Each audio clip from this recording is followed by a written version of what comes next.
اعوذ باللہ من الشیطان الرجیم بسم اللہ الرحمن الرحیم۔ آسان قرآن کا یہ 27واں رکوع ہے۔ آیت نمبر 217 سے 221 تک کا آج ترجمہ ہم پڑھیں گے۔ اس کی شروعات عربی سے یوں ہوتی ہے: یسألونک عن الشہر الحرام قتال فیہ۔ اب ہم اردو ترجمہ پڑھ رہے ہیں۔ لوگ پوچھتے ہیں ماہ حرام میں لڑنا کیسا ہے؟ کہو اس میں لڑنا بہت برا ہے،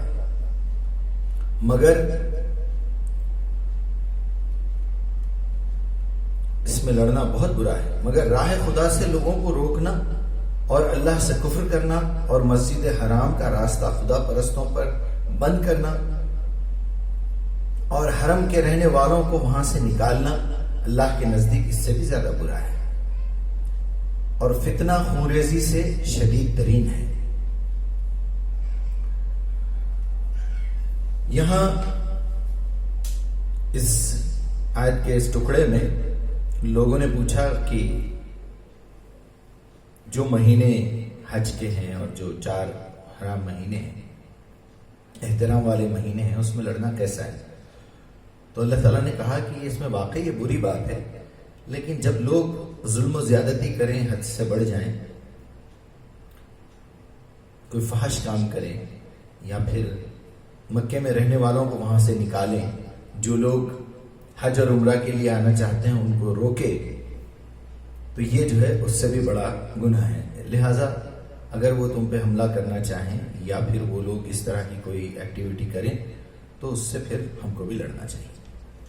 آگے اللہ تعالیٰ کہہ رہا ہے وہ تم سے لڑے ہی جائیں گے، حتیٰ کہ اگر ان کا بس چلے تو تمہیں اس دین سے پھیر لے جائیں گے۔ یہ خوب سمجھ لو کہ تم میں سے جو کوئی اس دین سے پھرے گا اور کفر کی حالت میں جان دے گا، اس کے اعمال دنیا اور آخرت دونوں میں ضائع ہو جائیں گے۔ ایسے سبھی لوگ جہنمی ہیں اور ہمیشہ جہنم میں رہیں گے۔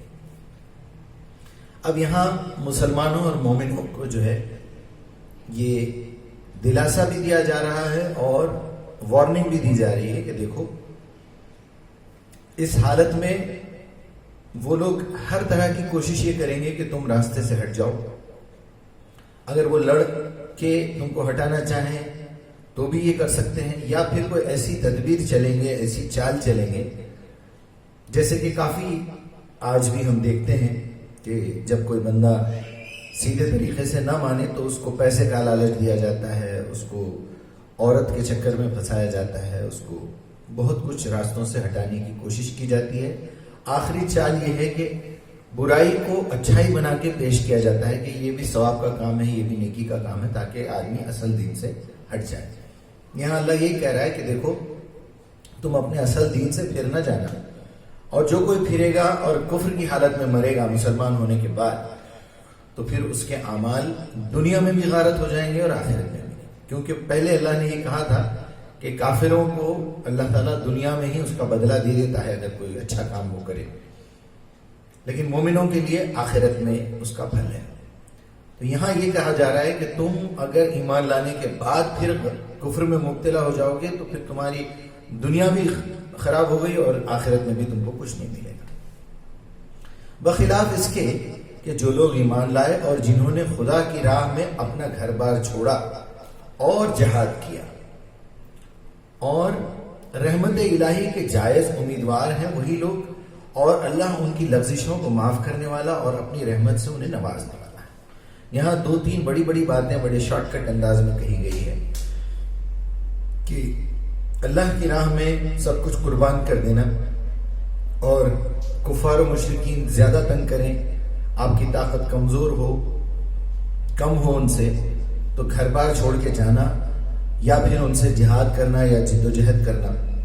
یہاں جہاد کا معنی جو ہے وہ بڑے وسیع اس میں ہے، جنگ کو یہاں جہاد نہیں کہا جاتا، جنگ کو قتال کا نام اللہ نے دیا ہے۔ جہاد کہتے ہیں ہر اعتبار سے جد و جہد کرنا کسی کام کے لیے، تو اس سے کوئی غلط فہمی نہ ہو، لوگوں کو یہ اچھی طرح سمجھ لینا چاہیے۔ اس کے آگے یہ کہہ رہا ہے اللہ تعالیٰ کہ دیکھیے یہ لوگ رحمت الہی سے مایوس نہ ہوں، وہ حقیقت میں جائز امیدوار ہیں اور اللہ تعالیٰ ان کی چھوٹی چھوٹی لغزشوں کو یعنی گناہوں کو معاف کرے گا اور اپنی رحمت سے انہیں نوازنے والا ہے۔ اس کے بعد شراب اور جوئے کا حکم آ رہا ہے۔ پوچھتے ہیں شراب اور جوئے کا حکم کیا ہے؟ کہو ان دونوں چیزوں میں بڑی خرابی ہے، اگرچہ ان میں لوگوں کے لیے کچھ منافع بھی ہے مگر ان کا گناہ ان کے فائدے سے بہت زیادہ ہے۔ یہاں یہ چیزیں سٹارٹنگ کے یہ احکامات ہیں جس میں آہستہ آہستہ چھڑانے کی ٹریننگ دی جا رہی تھی۔ اگر پہلے سے کہا جاتا کہ بھئی یہ حرام ہے اسے چھوڑ دو تو لوگوں میں وہ ایمان کی پختگی نہیں تھی کہ وہ لوگوں کو چھوڑنا اتنا آسان ہوتا۔ پھر یہاں اللہ تعالیٰ خود ہی یہ جو ہے یہ بتا رہا ہے کہ ان کے دلوں میں یہ فائدہ کا لالچ تھا کہ وہ یہ سمجھتے تھے کہ بھئی شراب پینے سے صحت اچھی ہوتی ہے، جوا کھیلنے سے پیسے کا فائدہ ہوتا ہے۔ یہاں یہ بتایا جا رہا ہے کہ یہ فائدہ تمہاری نظر میں جو ہے یہ غلط بات ہے، لیکن اس کے گناہ اور اس کا نقصان آگے جا کے بہت زیادہ ہونے والا ہے۔ اور اس کے بعد پھر دھیرے دھیرے اس کی پوری حرمت کے قوانین بھی آ گئے ہیں۔ کوئی اس سے یہ نہ سمجھے کہ جو ہے یہ بالکل چھوٹی سی بات ہے۔ اس کے بعد پوچھتے ہیں کہ ہم راہ خدا میں کیا خرچ کریں؟ کہو جو کچھ تمہاری ضرورت سے زیادہ ہو، اس طرح اللہ تمہارے لیے صاف صاف احکام بیان کرتا ہے، شاید کہ تم دنیا اور آخرت دونوں میں فکر کرو۔ یہ پیسے خرچ کرنے کے معاملے میں ضرورت سے زیادہ ہے کا مطلب یہاں لوگ غلط انداز میں پڑھ سکتے ہیں، غلط فہمی میں کہ ہماری ضرورت ہے تو ابھی بھی پوری نہیں ہو رہی۔ یہاں مسئلہ صرف یہ بتایا گیا ہے کہ آپ کے پاس اگر روٹی، کپڑا اور مکان بھی اگر کرائے کا بھی ہو یا ٹیمپرری آپ کو کہیں جگہ مل جائے تو یہ بھی حکم ہے کہ اگر تم کو کسی شہر میں رہنا مشکل ہو تو تم زمین میں پھیل جاؤ اور اللہ کا رزق تلاش کرو۔ یہ انسانوں کی غلط فہمی ہے کہ اللہ نے تو پھیلنے کا حکم دیا ہے، ہم جو ہے تہ بتہ فلور پلس فلور اوپر جا رہے ہیں، ایک کے اوپر ایک چڑھ رہے ہیں، جس کی وجہ سے انوائرمنٹ خراب ہو رہا ہے، پولوشن ہو رہا ہے۔ تو یہ نیچرل طریقہ نہیں ہے زندگی گزارنے کا، دنیا میں پھیلنے کا۔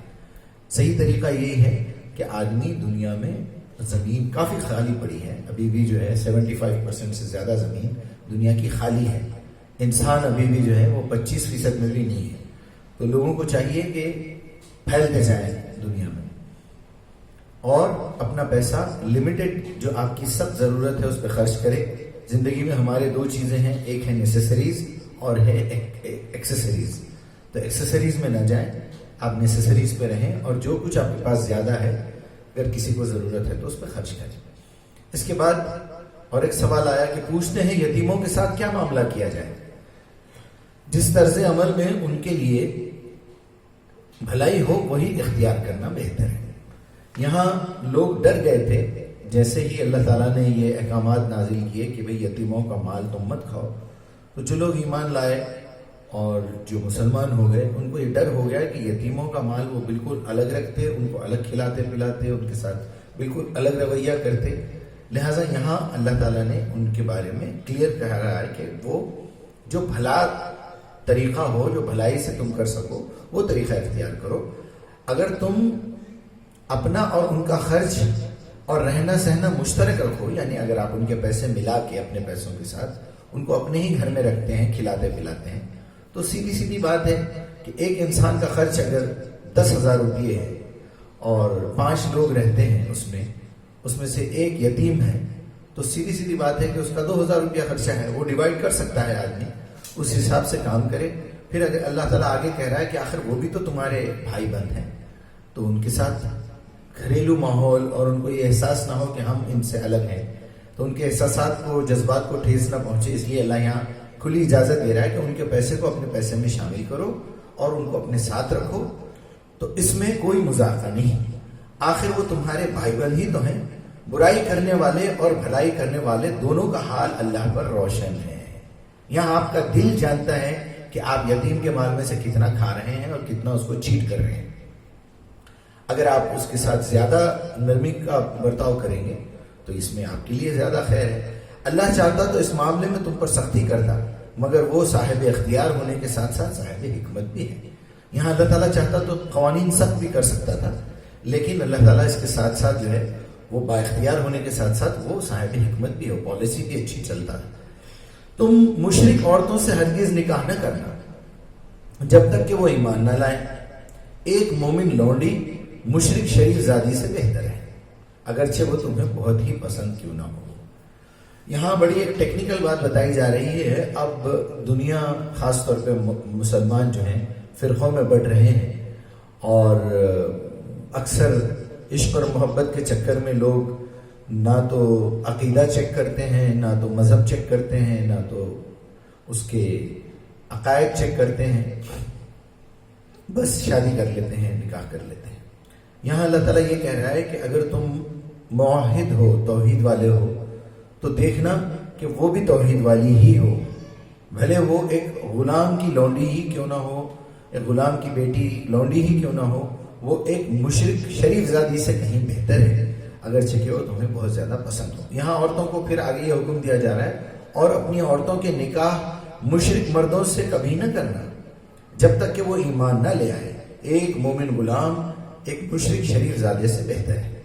دیکھیے اس میں بڑی ٹیکنیک ہے۔ جو ایک شادی ہوتی ہے، جوڑا جو بنتا ہے، اس میں جانوروں کی طرح صرف دو جسموں کا تعلق نہیں ہوتا، بلکہ دو خاندانوں کا تعلق ہوتا ہے۔ دونوں کے دل ملنا چاہیے، دونوں کی ذہنی صلاحیت میچ ہونی چاہیے، دونوں کے خیالات ملنا چاہیے، اور دونوں کے عقیدے میچ ہونا چاہیے۔ ورنہ ہوتا کیا ہے کہ چھوٹی چھوٹی باتوں پہ اختلافات بڑھتے ہیں، اور اس کا نتیجہ یہ نکلتا ہے کہ گھر زندگی سکون سے غارت ہو جاتی ہے، اور آگے نسلیں خراب ہو جاتی ہیں، بچوں پہ برا اثر پڑتا ہے۔ آپ اگر توحید والے ہیں، بیوی اگر مشرکہ ہے، کسی ایسی خاندان سے آپ لائے ہیں جو مشرکوں میں سے ہے یا منافقین میں سے ہیں، تو آپ کا جینا دوبھر ہو جائے گا۔ یا اگر آپ جانتے ہیں کہ بھئی آپ کا گھرانہ توحید پرست ہے، آپ شرک سے پاک ہیں، شرک سے بچے ہوئے ہیں، تو پھر آپ اپنی لڑکیوں کو، اپنی بیٹیوں کو، اپنی بہنوں کو ایسی جگہ بیاہ کے دیجئے جو ایک غریب ہی صحیح لیکن توحید والا بندہ ہو۔ یہ بڑی ٹیکنیکل بات ہے، اسی کی وجہ سے آج کل ہمارے یہاں کافی فسادات بڑھ رہے ہیں، اگرچہ وہ تمہیں بہت زیادہ پسند ہی کیوں نہ ہو، یعنی ایک مشرک مرد۔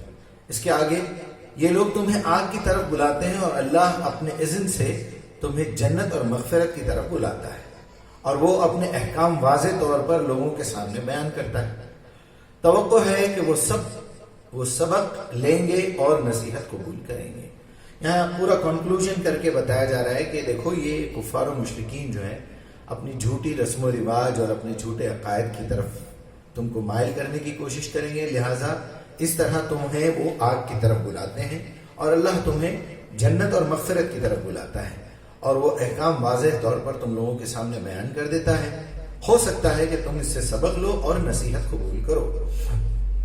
اللہ تعالیٰ سے دعا ہے ہم سے جو غلطیاں ہوئی ہیں اسے ہم معاف کر دے، اور ہم سے جو بھی ہم پڑھنے کی کوشش کر رہے ہیں اس کو اچھی طرح سمجھنے، اس پہ عمل کرنے، اس میں اخلاص پیدا کرنے، دنیا تک پہنچانے اور اس کو دنیا پہ نافذ کرنے کی ہمت اور توفیق عطا کرے۔